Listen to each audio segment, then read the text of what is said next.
اعوذ باللہ من الشیطان الرجیم، بسم اللہ الرحمن الرحیم۔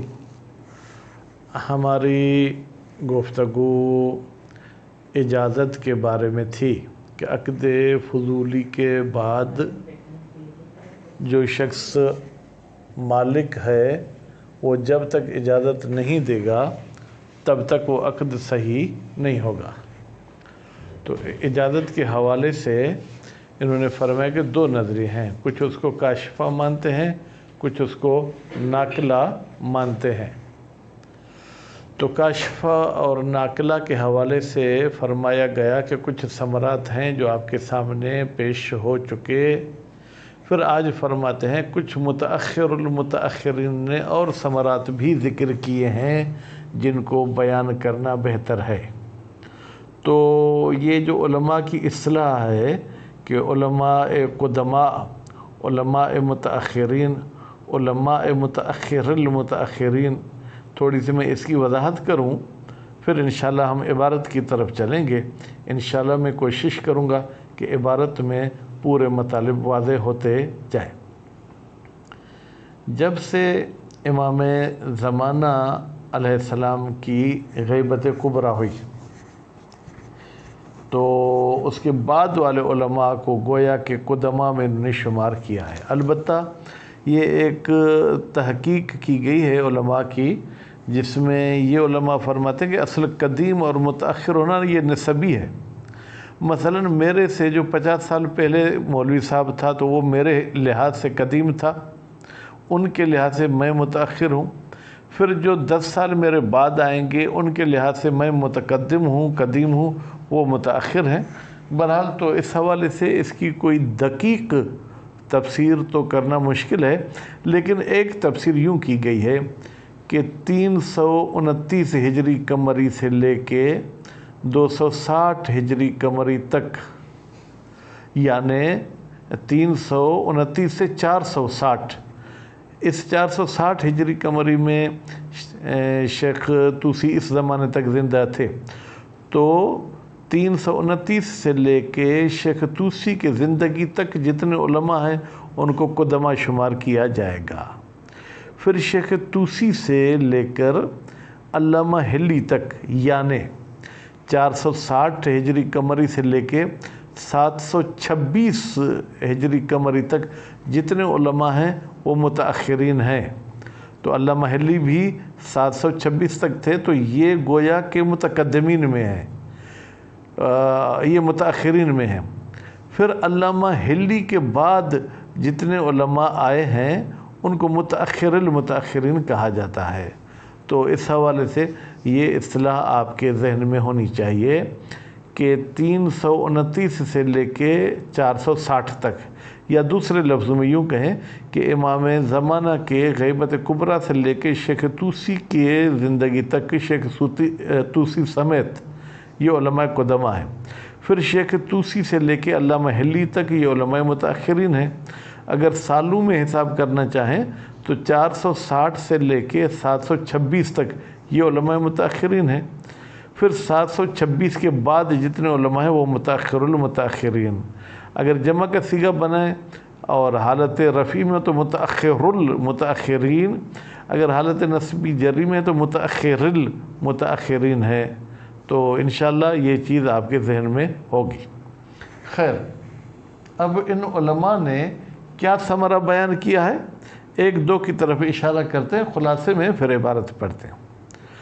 فرماتے ہیں کہ پہلا ثمرہ ان متأخر المتأخرین کے نزدیک اگر متباعین میں سے کسی ایک میں مالک بننے کی قابلیت ختم ہو جائے، مثلا زید اصیل تھا اور بکر فضول تھا اور خالد مالک تھا، خوب، تو اب زید کا انتقال ہو گیا اجازت سے پہلے، یا زید مرتد ہو گیا۔ پھر مرتد کی دو قسمیں، چاہے مرتد فطری ہو چاہے مرتد ملی ہو، ٹھیک ہے۔ تو ان صورتوں میں اگر ہم کاشفہ کے قائل ہیں تو یہ معاملہ صحیح ہے، کیونکہ عقد کے وقت دونوں متعاقدین میں وہ شرائط تھے، اور کشف کا بھی مطلب یہ ہے کہ اجازت کہتی ہے کہ جس دن عقد ہوا اسی دن سے صحیح ہے، لیکن اگر ہم اس کو ناقلہ مانیں گے تو پھر گویا کہ یہ عقد باطل ہو جائے گا۔ کیوں؟ اس لیے کہ اجازت ابھی سے اس عقد کو درست کر رہی ہے، اور ابھی متباین میں جو ہے کیا وہ صلاحیت نہیں ہے مالک بننے کی۔ دوسرا فائدہ یہ ہے کہ جناب وہ چیز جو ہم نے عقد فضولی میں دی تھی جس کو منقول کہیں گے، اس میں وہ قابلیت ہی نہیں ہے کہ نقل ہو سکے، مثلا وہ تلف ہو گئی، یا وہ چیز ایسی تھی جو نجس ہو گئی اور اس کا پاک ہونا بھی مشکل ہے، مثلا جیسے کوئی جوس وغیرہ، ٹھیک ہے، تو اس صورت میں بھی اگر ہم اجازت کو کاشفہ مانیں گے تو یہ عقد صحیح ہوگا، اگرچہ وہ چیز ابھی قابلیت منقول نہیں رکھتی، لیکن اگر ناقلہ مانیں گے تو یہ عقد باطل ہو جائے گا۔ اب ان پر جو ہے کیا پھر اعتراض کیے گئے ہیں، ٹھیک ہے، وہ اعتراض عبارت میں پڑھتے ہیں۔ بسم اللہ الرحمن الرحیم۔ ثم ان بعض المتأخرین ذکر ثمرات اخر، بتحقیق بعض متأخر المتأخرین نے کچھ اور ثمرات ذکر کیے ہیں، لا بأس بذکرہا، ان ثمرات کے ذکر کرنے میں کوئی حرج نہیں ہے۔ کیوں؟ لتنبہ بہا، تاکہ متوجہ ہوں یا متوجہ ہوا جائے ان ثمرات کی طرف، وبما یمکن ان یقال الیہا، اچھا ثمرات کو بھی ذکر کیا جائے گا، وبما یمکن، اور وہ چیز جو ممکن ہے کہی جائے ان ثمرات پر۔ اب اللہ جو ہے وہ ضرر کی معنی دیتی ہے، یعنی اعتراضات، جو ان ثمرات پر اعتراضات کیے گئے ہیں وہ بھی بیان کریں گے۔ منہا، ان ثمرات میں سے، ما، ایک ثمرہ یہ ہے، لو انسلخت قابلیت الملک، اگر ختم ہو جائے مالک بننے کی صلاحیت ان احد المتبایعین، دونوں شخصوں سے جنہوں نے عقد کیا تھا ان میں سے کسی ایک سے یہ صلاحیت ختم ہو جائے۔ کیوں؟ بموت ہی، یا تو ان کا انتقال ہو جاتا ہے، قبل اجازت المالک، ابھی مالک نے اجازت نہیں دی تھی، تو میرے بھائی مرا ہوا بندہ تو ابھی کسی چیز کا مالک نہیں ہے، اور چیز جو بیچ کر گیا وہ اب اس کی نہیں رہی، وہ کسی اور کی ہو گئی۔ او بعروض کفر، یا دونوں متباین موجود ہیں لیکن ان میں سے کوئی ایک کافر ہو گیا ہے، بے ارتداد فطری، یا وہ کافر فطری ہو گیا، مرتد فطری ہو گیا۔ مرتد فطری کسے کہتے ہیں؟ مرتد فطری اس شخص کو کہتے ہیں، عام طور پر جو سمجھانا مقصود ہے کہ جو شخص بالغ ہونے کے بعد بھی اسلام کو قبول کرے، اور جب اس کی گویا کہ نطفہ ٹھہرا تھا تو اس کے دونوں والدین یا ان میں سے کوئی ایک مسلمان ہو، اور اس نے بھی اظہار اسلام کیا، پھر یہ اسلام سے مکر گیا، تو یہ مرتد فطری ہے۔ اچھا، مرتد ملی کون ہے؟ مرتد ملی وہ ہے جو بالغ ہونے کے بعد کافر تھا، پھر مسلمان ہوا اور پھر کافر ہو جائے تو اسے مرتد ملی کہیں گے۔ فرماتے ہیں بے عروض کفر، بے ارتداد فطری او غیر الفطری، یعنی ملی، کون المبی، جبکہ وہ چیز جو بیچی گئی تھی وہ عبد مسلم تھا یا وہ قرآن شریف تھا، تو اب کافر نہ عبد مسلمان کا مالک بن سکتا ہے اور نہ ہی قرآن شریف کا مالک بن سکتا ہے۔ فَيَصِحُ حِينَئِذٍ، تو یہ جو معاملہ فضولی کیا گیا تھا جس میں ابھی مالک میں مالکیت کی صلاحیت نہیں رہی، تو یہ عقد صحیح ہوگا علی الکشف، اگر ہم اجازت کو کاشفہ مانے ہیں، کیونکہ اجازت کہے گی جس وقت یہ عقد ہوا تھا اس وقت اس میں صلاحیت تھی، دون نقل، لیکن نقل کی صورت میں یہ معاملہ باطل ہو جائے گا، کیونکہ نقل کا مطلب یہ ہے کہ ابھی سے گویا کہ عقد جدید ہو رہا ہے اور ابھی اس میں وہ صلاحیت نہیں ہے۔ وقضا، اس کو آپ دوسرا ثمرہ کر سکتے ہیں، عطف ہو رہا ہے، وقضا، اور اسی طریقے سے یعنی جیسے مالک کی صلاحیت ختم ہو جائے، لو انسلخت قابلیت المنقول، وہ چیز جو عقد کے ذریعے نقل کی گئی تھی اس کی صلاحیت ختم ہو گئی. کیوں؟ بے تلفن، مثلاً وہ کیا ہو گئی؟ تلف ہو گئی. کتاب تھا وہ پھٹ گیا، وہ ختم ہو گیا. اور عروض نجاست للمبی، یا مبی پر نجاست عارض ہو گئی، مبی متنجس ہو گئی. میعانہ، ظاہراً تو یا کے ما قبل کسرہ ہونا چاہیے، لیکن میں نے جو کسی ڈکشنری میں دیکھا تو اس میں میم پہ فتحہ تھی. میعان المبی، جبکہ وہ مبی جو ہے کیا وہ میعان تھی. میعان کا مطلب کیا ہے؟ یعنی وہ روان تھی. یعنی کیا؟ یعنی وہ جو ہے خشک چیز نہیں تھی بلکہ گیلی چیز تھی. ٹھیک ہے، الی غیر ذالک، یا اس کے علاوہ کوئی اور ایسی اس پر پریشانی ہو جاتی ہے کہ جس میں وہ قابل نقل نہیں ہے. تو اس صورت میں بھی کاشفہ کی صورت میں یہ عقد صحیح ہوگا، ناقلہ کی صورت میں عقد صحیح نہیں ہوگا. وفی مقابل ہی ما لو تجددت القابلیت، فی مقابل ہی یعنی اس صورت کے مقابلے میں. یہ صورت کیا تھی کہ صلاحیت نقل ختم ہو چکی ہے. اس کے مقابلے میں ما، وہ صورت لو تجددت القابلیت، قابلیت ختم ہونے کے بعد پھر اس مبی میں قابلیت نقل ہو گئی. ٹھیک ہے، یا ہم یوں کہیں کہ اس مالک میں قابلیت ہو گئی. مثلا مرتد ملی تھا، اس نے توبہ کر لی قبل الاجازت، ابھی اجازت نہیں آئی تھی، پھر وہ قابلیت آ گئی. بعد انعدام القابلیت حال العقد، جبکہ یہ قابلیت نہیں تھی. ٹھیک ہے، ختم تھی کب؟ عقد کے وقت. اب اس کی عبارت کے دو پہلو ہو سکتے ہیں، یا یوں کہیں کہ عقد کے وقت قابلیت تھی پھر ختم ہو گئی پھر بعد میں وجود میں آئی، یا یوں کہ مطلقاً عقد کے وقت اس چیز میں وہ صلاحیت نہیں تھی.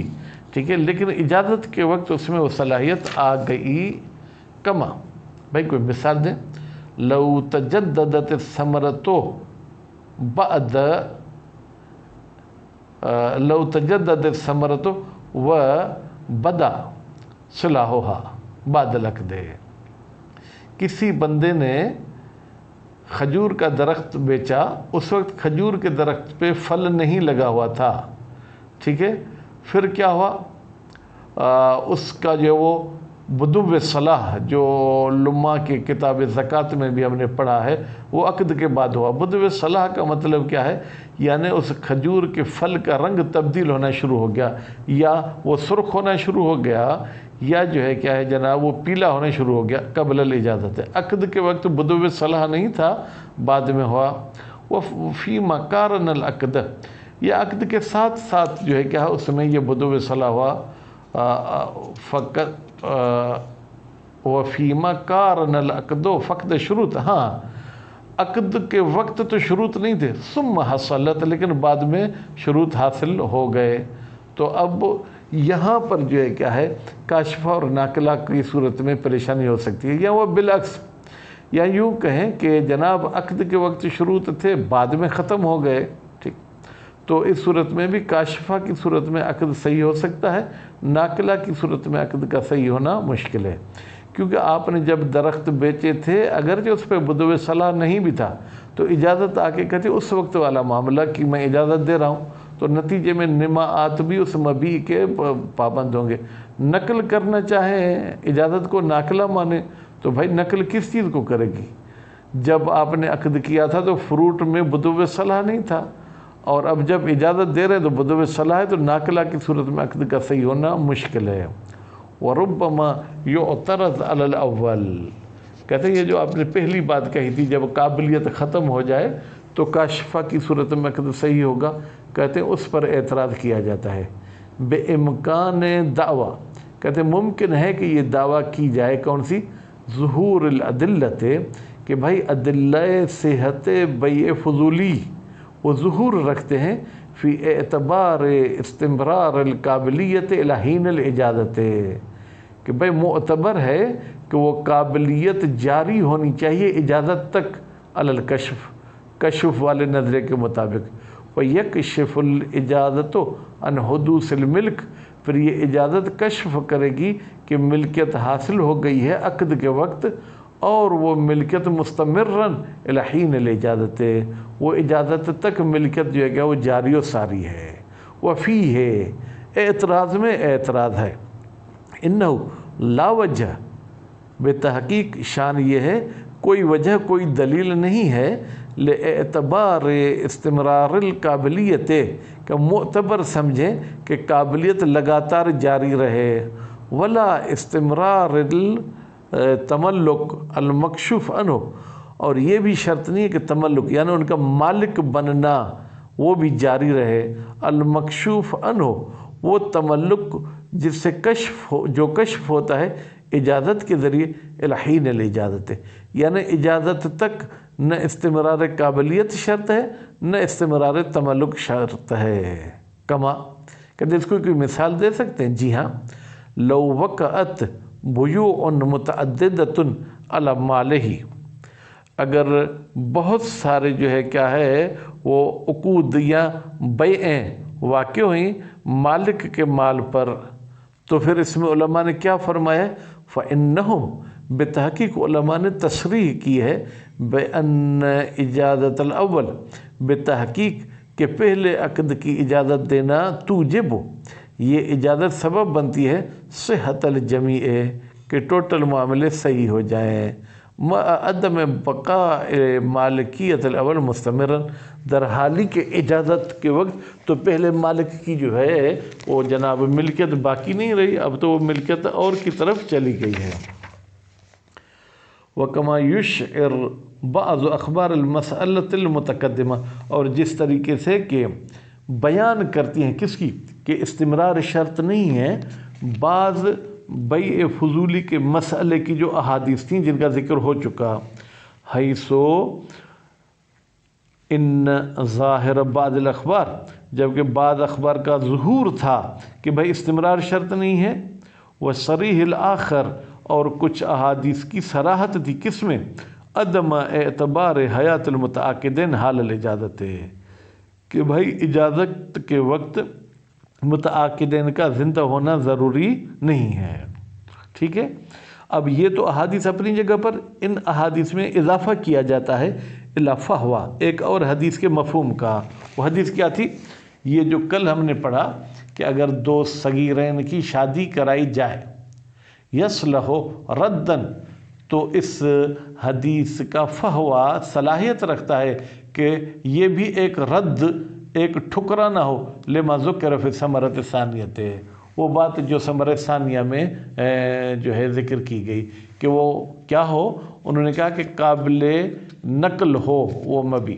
بھائی ہم نے کہا کہ دونوں میں سے ایک مر جائے، مرنے کے بعد بھی اس کی جو ہے کیا ہے میراث کے سلسلے میں حصہ رکھا جائے گا، تو اب یہاں تو وہی قابل نقل گویا کہ آپ مبی کو لے لیں یا ایک پارٹی کو لے لیں، اعنی خروج المنقول ان قابلیت تعلق انشاء لگتا ہے۔ ہم نے کیا کہا تھا کہ منقول خارج ہو جاتا ہے کہ اس کے ساتھ عقد کا جو ہے کہ تعلق ہو، اور اجازت بہی، یا اجازت ہو اس منقول کے ساتھ، لے تلف اور شبہ تلف، یا وہ تلف ہو جائے یا تلف کی شبہ، جیسے ہم نے کہا کہ پاک چیز نجس ہو جائے۔ فَإِنَّ موت احد الزوجین، بے تحقیق کہ بیوی شوہر میں سے کسی ایک کا مرنا کا تلف عہد العوضین، یہ ایسے ہے جیسے ایک عوض ختم ہو گیا، جیسے آپ نے کہا کتاب ختم ہو گیا، فی فوات عہد رکن العقد، اس لیے کہ عقد کے دو رکن تھے ان میں سے ایک فوت ہو گیا اس کی موت کی وجہ سے۔ چلیں، تو یہ حدیث بھی کہتی ہے کہ بھائی اجازت تک استمرار شرط نہیں ہے۔ مضافن، پھر ہم ایک اور دلیل کو اضافہ کرتے ہیں استمرار کی نفی پر، اطلاق روایت عروۃ البارکی، عروۃ البارکی جو رسول اکرم کی بکری بیچ کر آئے تھے، حیث لم یستفصل النبی، جبکہ نبی کریم نے اسے تفصیل نہیں پوچھی تھی، ان موت شات، کہ بھائی ابھی وہ بکری مر گئی ہے، اور ذبحہا، یا اس کو ذبح کیا گیا ہے، وہ اطلافہا، یا اس کو تلف کیا گیا ہے، یہ دونوں ضمریں ہا والی شات کی طرف جائیں گی۔ تو اس سے بھی پتہ چلتا ہے کہ بھائی اجازت کے وقت اس کا زندہ ہونا شرط نہیں ہے۔ نعم ما ذکرہ اخیراً، جی ہاں وہ چیز جو ذکر کی ہے کس نے؟ اس معترض نے آخر میں، کیا من تجدد القابلیت بعد العقد، کہ بھائی قابلیت دوبارہ وجود میں آ جائے عقد کے بعد حال الاجازت ہے. قابلیت کب ہوئی؟ اجازت کے وقت. لا یصلح ثمرۃ للمسألۃ، اس کا اس مسئلے کے ثمرے ہونے کے ساتھ کوئی صلاحیت تعلق نہیں. کیوں؟ لبطلان العقد ظاہراً، اس لیے کہ یہ عقد ظاہری طور پر باطل ہے. علی القولین، چاہے ہم اجازت کو کاشفہ مانیں چاہے ناقلہ مانیں. وکذا فیما لو قارن العقد فقد شرط، اور اسی طریقے سے عقد باطل ہوگا جب ہمارا عقد ملا ہوا ہو ایک ایسی شرط کے ساتھ جو مفقود ہے. وہ بالجملہ فباب المناقشہ وإن كان واسعا، اعتراض کا باب وسیع ہے. الا ان الارجح فی النظر ما ذکرناہ، بھائی وہ چیز جو ہماری نظر میں زیادہ ترجیح رکھتی ہے وہی ہے جو ہم نے ذکر کیا. وہ کیا تھا کہ جناب یہ جو بعض لوگوں نے اعتراض کیا تھا وہ اعتراض اچھے نہیں ہیں، قابل قبول نہیں ہیں. وربما یقال بظہور الثمرۃ فی تعلق الخیارات، بعض لوگوں نے کہا ہے کہ بھائی کچھ ثمرات اس طریقے سے ظاہر ہوں گے اگر ہم اجازت کو کیا مانتے ہیں؟ کاشفہ، تو اس میں خیارات اجازت کے وقت جاری نہیں ہو سکتے. مثلا حیوان بیچا گیا تھا، حیوان کا خیار جو 3 دن تک ہوتا ہے، عقد کو 10 دن ہو گئے، اگر ہم اجازت کو کاشفہ مانیں گے تو ابھی وہ خیار حیوان جاری نہیں کر سکتے. اگر ناقلہ مانیں گے تو ابھی وہ کر سکتے ہیں. اسی طریقے سے حق شفعہ، حق شفعہ کا مطلب کیا ہے کہ ایک مشترک ملکیت تھی 2 3 4 بندوں کی، اس میں سے ایک نے حصہ غیر شریک کو بیچا تو اسلام کہتے ہیں شریک کو حق ہے کہ وہ اخذت بشفعہ کہے. اگر ہم اجازت کو کاشفہ مانیں گے تو پھر جو ہے کیا ہے، حق شفعہ ختم ہو جائے گا، کیونکہ حق شفعہ کے کچھ خاص شرائط اور کچھ خاص مدت ہے. غالباً یہ کہ متعاقدین مثلا وہیں پر موجود ہوں یا اس قسم کی باتیں. اور اسی طریقے سے جو کیا ہے وہ خیار کے ابتدا کا بھی جو ہے کیا ہے فرق ہو جائے گا. اگر اجازت کو کاشفہ مانیں گے تو عقد کے وقت سے خیارات جو ہونے ہیں ان کی مدت ہوگی. اگر ہم اس کو ناقلہ مانیں گے تو پھر جس دن اجازت دے رہا ہے اس دن اگر کوئی خیار ایسا ہے مثلا حیوانات کا تو اس کا اجازت والے دن سے 3 دن کی ابتدا ہوگی. وہ معرفت و مجلس صرف. اچھا، یہ مجلس صرف کیا ہے جناب؟ صرف کا مطلب ہے سونے اور چاندی کا کاروبار کرنا. مجلس کا مطلب ہے جس جگہ پر انہوں نے معاملہ کیا تھا جب تک وہ ایک دوسرے سے جدا نہیں ہوئے ہیں تب تک ان کو قبض و اقباض کرنا ہے. اگر وہ قبض و اقباض نہیں کریں گے تو عقد باطل ہو جائے گا. اب اگر اجازت کو آپ کاشفہ مانتے ہیں تو پھر یہ مجلس صرف اسی دن تھی جس دن عقد ہوا تھا، اور اگر اجازت کو ناقلہ مانتے ہیں تو گویا کہ آج سے یہ مجلس صرف شروع ہو جائے گی. وسلم، یہ معاملہ سلم کیا ہوتا ہے؟ اس میں قیمت دی جاتی ہے، مبی بعد میں ہوتا ہے تو اس کے لیے شرط ہے کہ قیمت آپ کو ابھی دینی پڑے گی. مثلا گندم 6 مہینے کے بعد آپ کی زمین سے آئے گی، آپ اس کو ابھی بیچنا چاہتے ہیں تو اس کی قیمت ابھی اگر پوری لیں گے تو یہ معاملہ صحیح ہو جائے گا.